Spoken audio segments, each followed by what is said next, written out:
Dan sudah tentu lebih banyak syarikat yang bersaiz besar, lebih banyak syarikat yang berdaya saing, kewangannya itu lebih baik, itu akan membantu contohnya gaji yang lebih baik, dan gaji yang lebih baik sudah tentu akan membantu untuk mengurangkan tekanan sara hidup.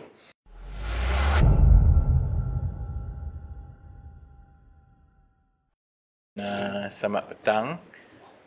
Hari ini Jabatan Statistik Malaysia melancarkan Banci Ekonomi 2023 secara rasmi. Dia akan mengambil masa 6 bulan dan terbuka kepada pertubuhan-pertubuhan yang berasaskan keuntungan dan bukan keuntungan untuk turut serta. Sasaran ialah sebanyak 1.2 juta dan ini akan memberi data yang penting kepada kerajaan yang akan digunakan di dalam perangkaan dan juga perancangan dasar-dasar yang lain. Ada beberapa perkara yang baru yang akan mula dibanci buat pertama kali.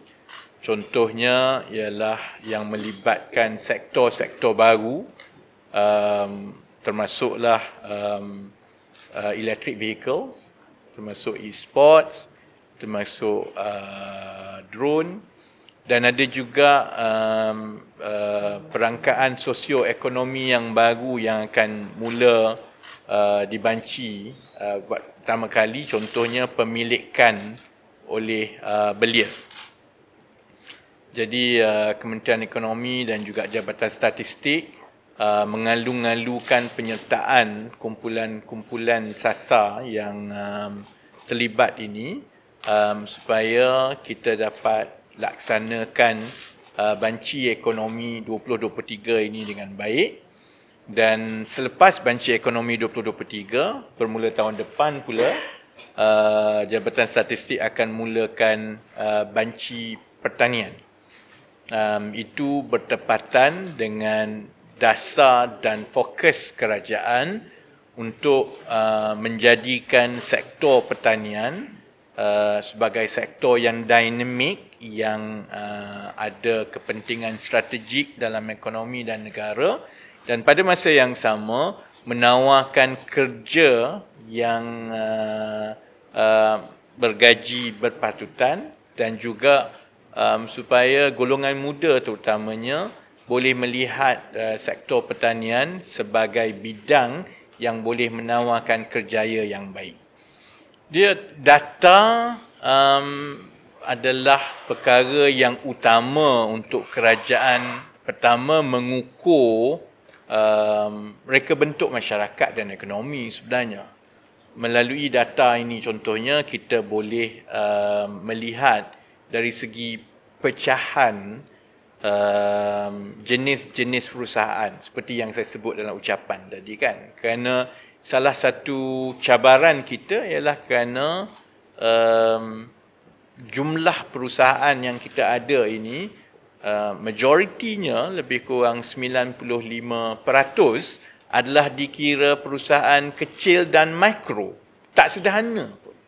Jadi bila dia perusahaan kecil dan mikro, maksudnya keupayaan dia untuk menyertai rantaian nilai yang lebih tinggi ataupun menyertai rantaian nilai antarabangsa untuk mengeksport barang, ataupun contohnya untuk menawarkan gaji yang lebih tinggi, sudah tentu terhad kerana dia syarikat mikro. Syarikat mikro ni 2 orang, 3 orang, 4 orang saja kan. Jadi kita perlu tentukan selepas data yang kita ada sekarang, apakah pecahan kategori dan keupayaan perusahaan-perusahaan kita. Daripada itu, sudah tentu kerajaan perlu merangka dasar dan program yang boleh kita pastikan kita tingkatkan keupayaan syarikat-syarikat ini. Sebaiknya dia seperti piramid, kan? Jadi maksudnya pecahan itu mestilah piramid, daripada yang besar kepada yang sederhana, kepada yang kecil, kan, dia piramid sikit lah. Sekarang ni dia lebih kepada jarum. Semua 95% tu kecil dan mikro, kan. Jadi dengan data ini, dia membolehkan kerajaan merancang untuk jangka masa sederhana dan panjang bagaimana kita mengupayakan. Maksudnya kalau ada dasar-dasar yang memberi galakan kepada penggabungan syarikat-syarikat. Kalau ada dasar yang memberi insentif supaya syarikat boleh menambah kapasiti dan untuk keluar daripada kategori kecil kepada sederhana. Perkara ini hanya boleh diputuskan apabila kita ada data-data ini, kerana setiap dasar itu akan melibatkan peruntukan dan juga perbelanjaan kerajaan.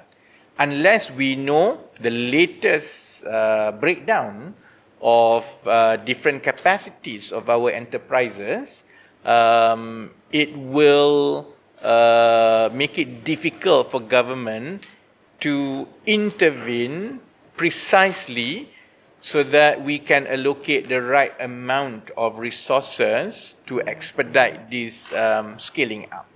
Dan sudah tentu, lebih banyak syarikat yang bersaiz besar, lebih banyak syarikat yang berdaya saing, kewangannya itu lebih baik, itu akan membantu contohnya gaji yang lebih baik, dan gaji yang lebih baik sudah tentu akan membantu untuk mengurangkan tekanan sara hidup. Sebab itu saya selalu ulang, ada perkara yang boleh dibuat untuk jangka masa pendek untuk membantu tekanan sara hidup ini. IPR contohnya adalah bentuk campur tangan dan juga dasar kerajaan yang jangka masa pendek. Kita bantu golongan paling bawah untuk mendapat pendapatan yang berterusan. Kita juga bantu dari segi bekalan untuk memastikan lebih banyak bekalan bagi bahan-bahan mentah yang mendorong kenaikan harga sebelum itu. Itu untuk jangka masa pendek, kan. Untuk jangka masa sederhana dan panjang, ini fokusnya.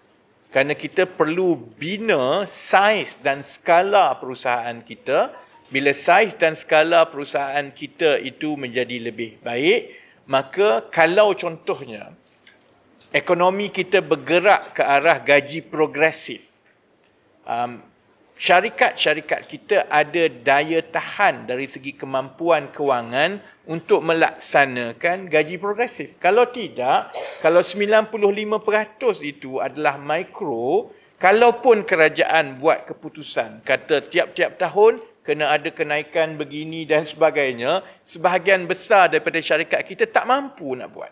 Sebab itu bila kita nak laksanakan gaji minimum sebelum ini, RM1,500, ada beberapa penangguhan kerana kita juga kena mengimbangi kesannya kepada syarikat-syarikat kita. Jadi data daripada banci ekonomi 2023 ini adalah penting supaya kita boleh menyusun langkah-langkah ke arah membina skala dan daya tahan syarikat-syarikat kita supaya lebih banyak syarikat itu dia bersaiz lebih besar. Bagaimana nak buat? Of course you need the data. Because with the data, it will allow us the insights to decide the right prescriptions and intervention and at what cost to the country.